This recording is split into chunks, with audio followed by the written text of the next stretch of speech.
I wish that I could hear. Why does this sickness not end?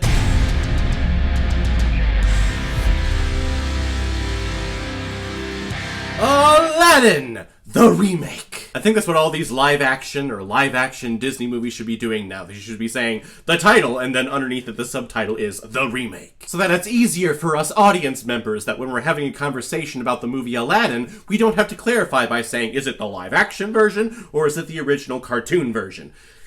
Just clear it up! But this movie was released in 2019 and is directed by Guy Ritchie, who's behind such films like Snatch, Rock'n'Rolla, the modern-day Sherlock Holmes films, and The Man from U.N.C.L.E., which I gotta say is a bit of a stretch when it comes to those films, and then this beloved Disney animated classic.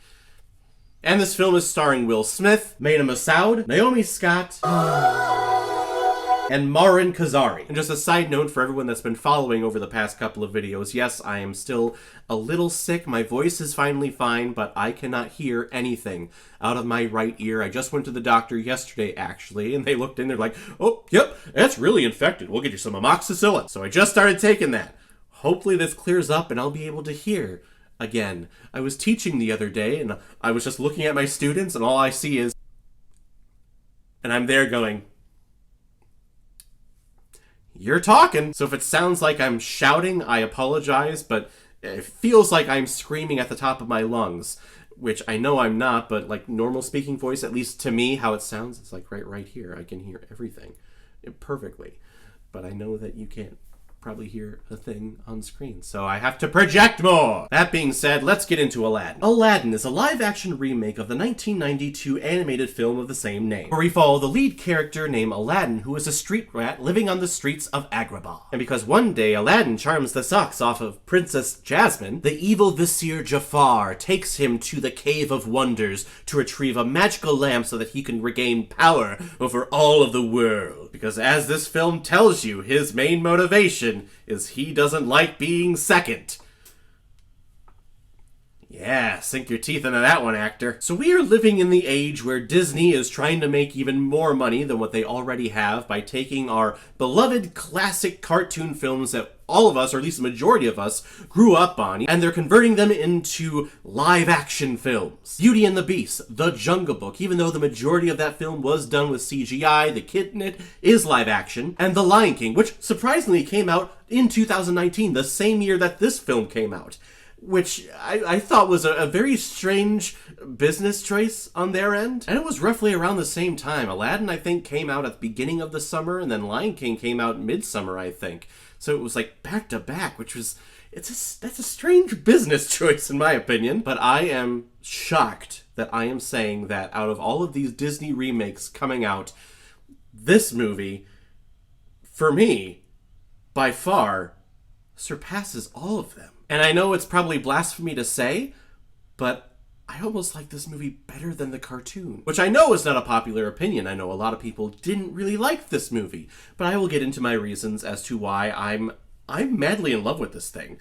Like, I love this movie. Let's start off right at the top with the performance of Will Smith. Now, anyone signing up for this role, if we're deciding that, yes, we are going to remake the original cartoon of Aladdin, boy, I don't envy whoever signs up to be Genie. Because we all know Genie as the late, great Robin Williams, who improvised so many of his lines. He was such a comedic genius in his time, and he was absolutely brilliant in the original cartoon. There's just no topping it. It can't be done. But my main philosophy is, if you are going to remake a movie, you have to make it your own, and you have to do it differently while still keeping with the main spirit of the original. If you don't change certain things, if you don't do things a different way, if you don't present it in a different way from someone else's viewpoint, what's the point of even remaking it? Let's just watch the cartoon and be happy. So when they announced that they got Will Smith to do the role of the Genie, I was actually very happy, because thinking of it nowadays, who else could play that role other than Robin Williams. It would have to be Will Smith. And I thought he did a wonderful job. I don't even think it's fair to compare his performance to Robin Williams. Robin Williams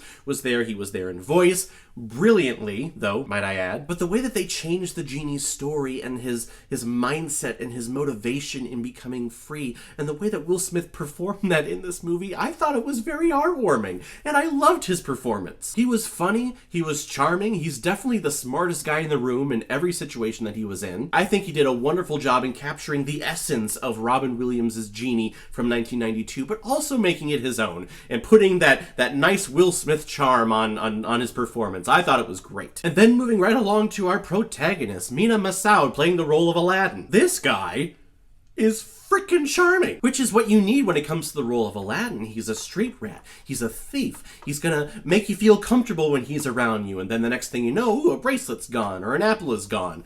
I thought this kid killed it. And he hadn't really done much. He's done some TV stuff. He was in a couple of background places in movies, but this is his first, really big gig, and I thought he was fantastic. Charming. It's the best word to describe him and his performance, and it was delightful. Very charming. But the main reason why I love this movie, of course, has to be Naomi Scott as Jasmine, because Naomi Scott is, well, she just is, and that's all that you need in life. Naomi Scott in it. I first saw her in the remake of the Power Rangers movie. See, another remake, which, by the way, Power Rangers, extremely underrated. That movie is wonderful and more people need to see it, especially if you were a Power Rangers fan like moi. If we take a look back at the 1992 version of Aladdin, I always thought that Jasmine was really she was just there. Was she fierce? Was she trying to be independent? Yes, but in the end she was a woman in this man's world being fought over. Even though she said, "I am not a prize to be won," that is exactly what was happening. And then if you watch the subsequent Aladdin films afterwards, Return of Jafar and The King of Thieves, you'll see that, even though she is the daughter and the princess of Agrabah, she's not actually going to lead anything. The street rat, Aladdin, is actually going to be your new sultan. Which even as a kid, I thought that kind of sucks for her. She was born into royalty and she probably has way more knowledge about running a country than this thief does, but we're just gonna make him sultan because he has a penis? Okay. I guess a slight little spoiler with this movie. They pivot her character slightly, and they just make a slight change to how this movie is going to end. And when I saw that scene, you'll know it when it happens. And all of a sudden you realize that, they're gonna make her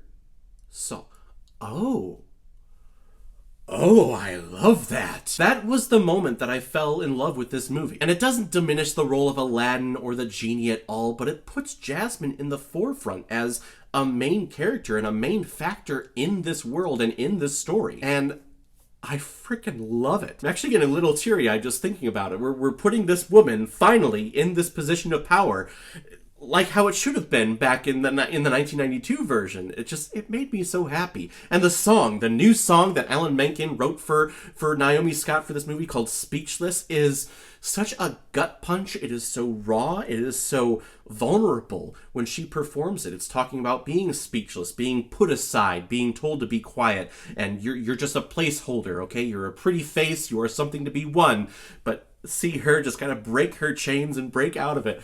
Oh my god, I'm getting teary-eyed. Holy crap. Toughen up, Caleb. Toughen up. Be a man. Ah! From the second that moment happened on screen, I was giving this movie 5 out of 5 Blu-rays. It's such a powerful message. It's a great time for that message to come out, and it made me love this movie. Out of all of the Disney remakes that are coming out, or that have come out, I'm shocked that this movie is by far my favorite, just with how progressive it was. And even though it is progressive, and even though they changed a couple of things in here, we still get our original music from Aladdin. I don't think we lose out of any from the original movie. We get a couple of reprises of Street Rat, we have A Friend Like Me, of course we have A Whole New World, which I think they both killed. And yes, Will Smith does put a little rap spin on A Friend Like Me, because it's Will Smith. What did you expect was going to happen? And the aesthetics of this movie are great. They feel very, very period. They don't feel very Disney-ified. Hell, the costumes alone are magnificent. Just the gowns, the dresses that Jasmine wears are just stunning. There's no words to describe them. As soon as they come on screen, you just go, wow! Okay. And also be happy because we get Raja and Abu in this film, which the musical, the Broadway musical, takes Abu completely out of it. You can't have Aladdin without Abu. Sorry. The one downfall, the one black spot that I have on this film is the actor who played Jafar. Marwan Kenzari wasn't very conniving and evil for me. His backstory, his main purpose is that he never wants to be second. He always wants to be first. Yeah. It's a very surface level motivation. We don't get anything else as to why he's so obsessed with being first. It's just that he wants to be.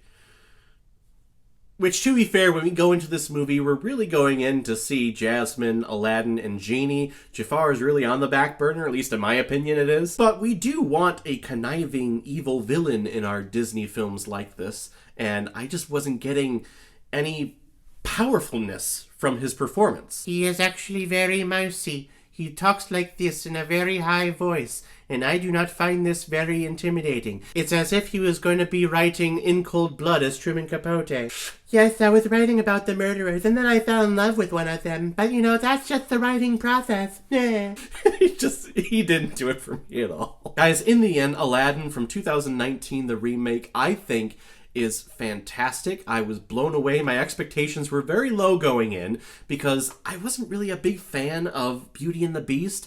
In fact, I was very disappointed with it, in particular because of Emma Watson, which that was the thing I was looking forward to the most with that movie. Jungle Book I thought was fantastic because this was a new line of visual effects. All of this was done with a green screen, and the only thing live action was the kid. I thought technically it was impressive. The story, though, was just, it's okay. I was never really a big fan of the Jungle Book growing up anyway. And then after this movie comes out, we have The Lion King, which is 100% CGI, which the CGI looks fantastic. It is beautiful. It is stunning. It is the exact same movie from the cartoon, and it felt lifeless to me. Like, why are we even doing this? It's the exact same movie. I'll just go watch the cartoon version. So out of all of these remakes so far, I have to say Aladdin is by far the best for me, and I'm going to recommend it to everyone. I wish I could give it 5 out of 5 Blu-rays, but I can't with Jafar's performance, so I'm going to give Aladdin 2019 4.5 out of 5 Blu-rays. I think I see blue.